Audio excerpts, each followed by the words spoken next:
नाजरीन, ज्यादातर चोर ऐसी चीजें चोरी करते हैं जो उठाना आसान होती हैं और उनको छुपा के ले जाया भी जा सकता है। मगर दोस्तों, आज आपको मैं कुछ ऐसी चोरियों के बारे में बताऊंगा जिनको करने का कोई सोच भी नहीं सकता था। जैसे कि जहाज का चोरी हो जाना, 400 साल पुराने दरख्त का चोरी हो जाना और हैरानकुन तौर पर पूरे का पूरा बीच ही चोरी हो जाना। तो दोस्तों, ऐसी ही मास्टरमाइंड चोरियों के बारे में जानने के लिए हमारे चैनल होल प्लेन। दोस्तों, 25 मई 2003 में बोइंग 727-223 नामी एक जहाज अंगोला से उड़ा और ये कोई अनोखी बात नहीं थी, क्योंकि ये तो दिल्ली का काम था। यहाँ से सैकड़ों जहाज उड़ते और लैंड करते थे, मगर किसी के वहमो गुमान में भी नहीं था कि आज इस जहाज के साथ कुछ अनोखा ही होने वाला है। ये जहाज जैसे ही एयरपोर्ट से हवा में उड़ा, उसी वक्त इस जहाज में सवार चोरों ने इस जहाज को हाईजैक कर लिया और रडार में एयर ट्रैफिक कंट्रोलर के सामने ही इस जहाज को चोरी कर लिया गया। बोइंग नामी इस जहाज की चोरी के बाद किसी भी मुल्क में लैंडिंग की खबर ना मिली।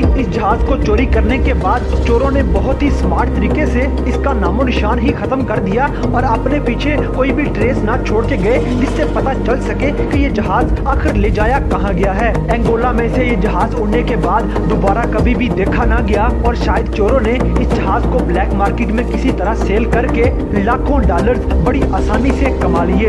चिली का डायनासोर। दोस्तों, फ्लोरिडा के रहने वाले एक आदमी ने डायनासोर को ही चोरी कर लिया। अब आप सोच रहे होंगे कि डायनासोर तो आजकल पाए ही नहीं जाते, तो फिर इस आदमी ने आखिर डायनासोर कैसे चोरी कर लिया। तो दोस्तों, दरअसल इस आदमी ने डायनासोर चोरी नहीं किया था, बल्कि डायनासोर का ढांचा जो कि बहुत ही ज्यादा कीमती था, इसकी कीमत लगभग $2 मिलियन थी, वो इस आदमी ने चोरी कर लिया था। ये ढांचा मंगोलिया, चाइना से चोरी करके अमेरिका में स्मगल करके बेचने जा रहा था कि 2012 में इसको अरेस्ट कर लिया गया। दोस्तों, फेडरल ऑफिशियल्स के मुताबिक न्यूयॉर्क में होने वाली एक नीलामी में डायनासोर के इस ढांचे को बेचने की कोशिश की जा रही थी कि मंगोलिया का एक वकील उस वक्त उस नीलामी में मौजूद था। वो वकील फौरन इस नीलामी के खिलाफ उठ खड़ा हुआ और हुकूमत से अपील की तो वो इस नीलामी को रोक दे और ये ढांचा जिसकी मलकियत है उसको वापस कर दिया जाए। एरिक नामी इस चोर ने डायनासोर का ये ढांचा एक मंगोलियन डीलर से चोरी करवाया था और फिर इस ढांचे को बड़ी ही हिफाजत के साथ तैयार करके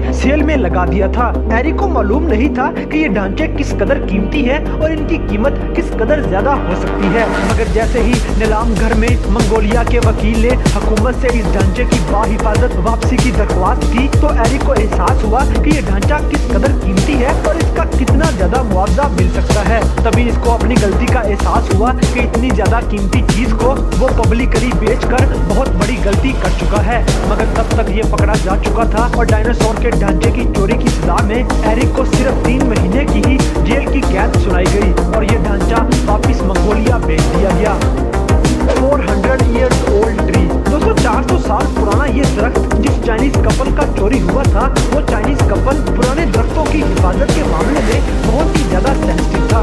इस कपल के पास सैकड़ों साल पुराने दरख्तों की प्रोडक्शन पड़ी हुई थी और ये उनकी बहुत ज्यादा हिफाजत किया करते थे। 2019 में इस कपल के 400 साल पुराने दरख्तों की चोरी हो गई और फिर ये कपल सोशल मीडिया पर आया और लोगों को बताया कि चोरों ने इनके 7 बोनसाई दरख्त चोरी कर लिए हैं। इन 7 दरख्तों में एक ऐसा दरख्त भी था जो कि 400 साल पुराना था। ये दरख्त टोक्यो से लाया गया था और इस दरख्त की कीमत लगभग $1,65,000 के करीब थी। ये कपल इन पुराने दरख्तों को अपने बच्चों की तरह पालता था और लाखों डॉलर के दरख्त इनके पास से चोरी कर लिए गए। ज्यादातर तो चोर सोना, पैसा और हथियारों के लिए ही जाते हैं और हीरे जैसी महंगी चीजों की चोरी करते हैं, मगर क्या कोई चोर दरख्तों की चोरी भी कर सकता है? ये भी सुनने में बड़ा अजीब लगता है, मगर ऐसा 2019 में हो चुका है। इस कपल का कहना था कि सैकड़ों साल पुराना ये दरख्त कई सदियों पहले एक बहुत ही पुराने पहाड़ से लाया गया था, जो कि इनकी फैमिली की बहुत बड़ी पहचान भी था। इनका कहना था कि इनके दरख्त अगर वापिस ना भी मिले तो कम से कम चोर को हमारी वीडियो देखकर एहसास हो जाए कि इन दरख्तों की हिफाजत बहुत ज्यादा करनी पड़ेगी और इन दरख्तों को बच्चों की तरह पालना पड़ेगा। 3000 पाउंड बेल। दोस्तों, मंदिरों की तिजोरियों में पड़े हुए खजाने और सोने के बने हुए बुत तो चोरी होते सुने होंगे, मगर क्या कोई मंदिर में लगी हुई बेल को भी चोरी कर सकता है? ये शायद कभी ना सुना होगा, मगर वियतनाम में बुद्ध मत मजहब के एक मंदिर में लगी हुई 3000 पाउंड की बेल हैरानकुन तौर पर चोरी कर ली गई। 12 फुट लंबी ये बेल रात के वक्त चोरी की गई, जिसका मतलब ये था कि इस बेल को चोरी करने के पीछे किसी मास्टरमाइंड का हाथ था और इसको चोरी करने के लिए प्रॉपर प्लानिंग भी की गई थी। और रात के वक्त जब पहरा बहुत कम हुआ तो इस बेल को चोरी कर लिया गया। इस मंदिर में रहने वाले एक मंक का कहना था कि चोर को शायद सिर्फ पैसों की पड़ी हुई थी और वो इस बेल की मजहबी अहमियत को भूल गया है कि ये बेल मजहबी तौर पर इस मंदिर के लिए कितनी ज्यादा जरूरी है और इसकी अहमियत किस कदर ज्यादा है, क्योंकि बुद्ध मत अपनी इबादत करते हुए इस घंटी को बार बार बजाते थे और ये उनकी इबादत का एक मेन हिस्सा थी। दोस्तों 3 साल बाद जब सारे लोग इस बेल को मुकम्मल तौर पर भूल गए तो फुकामा के एरिया में एक इंटेलिजेंस ऑपरेशन के दौरान इस बेल को फिर से बाजियाब करवा लिया गया और इन चोरों के पास से सिर्फ ये बेल ही ना मिली बल्कि 9 बड़ी बड़ी गन, 6 चोरी की गाड़ियाँ, 2 चोरी के ट्रक, 1 चोरी का ट्रैक्टर, 2 चोरी के फ्लैट बेड ट्रक, उकाब का सर, उकाब की चूंच और गाड़ियों के बहुत सारे नए इंजन भी इन चोरों के पास से रिकवर कर लिए गए। ये बेल बुद्धिस्ट टेम्पल में वापस दे दी गई और 3 साल गुजरने के बाद भी इस बेल की हालत वैसी की वैसी ही थी और इसको कोई भी नुकसान नहीं पहुंचा था। और चर्च लूट, दोस्तों चर्च में मौजूद शॉप को तो लूटा जा सकता है, मगर क्या चर्च की छत भी चोरी की जा सकती है? ये नामुमकिन सा लगता है। मगर मैं आपको आज एक ऐसी ही चोरी के बारे में बताने जा रहा हूँ जिसमें चोरों ने चर्च की छत ही चोरी कर ली और अच्छे खासे महंगे दामों में इसको बेच भी दिया था। तो दोस्तों ये बात है तब की जब चर्च की छतें 90% लेड की बनाई जाती थी और चूंकि लेड काफी महंगी होती है तो चोरों के जहन में आया क्यों ना इस लेड की बनी हुई छत को ही चोरी कर लिया जाए और इसको अच्छे खासे महंगे दामों में बेच दिया जाए।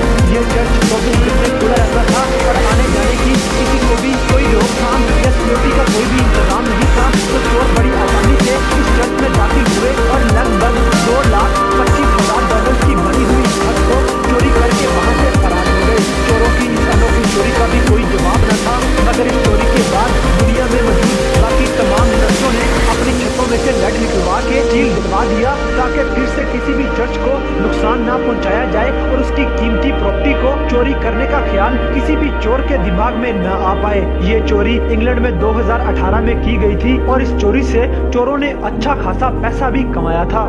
स्टोलन ब्रिज, दोस्तों सड़क, फ्लाईओवर और पुल की तमीर में लाखों की करप्शन करके पैसा कमाते हुए तो आपने सुना होगा, मगर क्या पैसा बनाने के लिए पूरे का पूरा पुल ही चोरी किया जा सकता है? ये मैं आज आपको बताऊंगा। तो दोस्तों ये बात है 2019 की, जब फिनलैंड में शहर से बाहर की तरफ एक ब्रिज ही चोरी कर लिया गया जो कि कॉपर और स्टील से बनाया गया था और ये ब्रिज फुली तौर पर एक्टिव भी था और रोजाना हजारों ट्रैफिक इस पर से गुजर कर दूसरे शहर में दाखिल होती थी। मगर 16 मई को ये पुल टूटकर पानी में जा गिरा और अथॉरिटीज को इस हादसे के बारे में इन्फॉर्म कर दिया गया, मगर अथॉरिटीज एक्शन लेने में थोड़ा टाइम लगाती हैं, तो इन इदारों की तरफ से एक्शन लेने से पहले ही अगले ही दिन ये पुल पानी में से गायब हो गया और चोर पूरे का पूरा पुल उठा के ही वहाँ से गायब हो गए। इस पुल का इस दिन के बाद कभी भी पता ना चल सका कि आखिर ये पुल कहाँ चला गया है और इसको कहाँ सेल किया गया है। किसी का कहना था कि इस पुल को पानी बहाकर ले गया है, मगर चूंकि यहाँ पर पानी का फ्लो थोड़ा था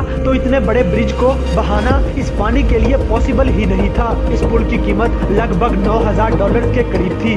CIA स्टील द सबमरीन, दोस्तों कोल्ड वॉर के दिनों में एक रशियन सबमरीन तबाही का शिकार होके पानी में डूब गई, तो इस सबमरीन का अपनी बेस के साथ कनेक्शन टूट गया और इस शिप में सवार तमाम फौजी भी मौत का शिकार हो गए। काफी तलाश के बावजूद भी इस रशियन सबमरीन का कुछ पता ना चल सका कि आखिर पानी में ये कहां डूब गई है, मगर CIA को ये मालूम था कि ये सबमरीन कहां डूबी है और इस वक्त कहां पे पड़ी हुई है, क्योंकि इस सबमरीन में न्यूक्लियर प्लांट्स थे और न्यूक्लियर हथियार भी मौजूद थे और बहुत सारी खुफिया इंफॉर्मेशन भी इसी सबमरीन पे रखी हुई थी। तो इन सब चीजों की कीमत कुल मिला के करोड़ों डॉलर की बनती थी, मगर CIA ने इस सबमरीन का पता रशिया को बताने की बजाय इसकी लोकेशन को खुफिया रखा और कुछ अर्सा गुजरने के बाद इस न्यूक्लियर सबमरीन को पानी में से निकाल लिया गया और इसमें मौजूद तमाम कीमती अशिया को निकाल लिया गया। तारीख में की गई अब तक की तमाम चोरियों में से ये चोरी सबसे हैरानकुन और सबसे बड़ी चोरी थी जो कि CIA ने रशिया की सबमरीन पानी से निकाल कर की थी। बीच स्टोलन इन जैमिका, दोस्तों ये सुनने में थोड़ा अजीब लगेगा कि क्या कोई बीच भी चोरी किया जा सकता है, तो जी हाँ, ये बिल्कुल किया जा सकता है। जुलाई के दिनों दिनों में बीबीसी की तरफ से एक रिपोर्ट आई कि जमैका में मौजूद बीच पर से सैकड़ों टन की रेत को चोरी कर लिया गया है। यानी कि पूरे का पूरा बीच ही ट्रकों में भर भर के चोरी कर लिया गया। लगभग 500 ट्रक रेत से भर के यहाँ से चोरी कर लिए गए। और चूंकि जमैका में कंस्ट्रक्शन का काम बहुत ज्यादा होता है और यहाँ पे कंस्ट्रक्शन की चीजें भी बहुत महंगी बिकती है, तो सैकड़ों टन की ये रेत करोड़ों रुपए में बेच दी गई। रेत चोरी करने का ये प्लान भी इस मास्टरमाइंड के दिमाग में आया था। वो भी क्या खूब होगा कि उसने सोना चांदी चोरी करने की बजाय रेत को चोरी किया और वही रेत फिर सोने से भी ज्यादा महंगे दामों में बेच डाली।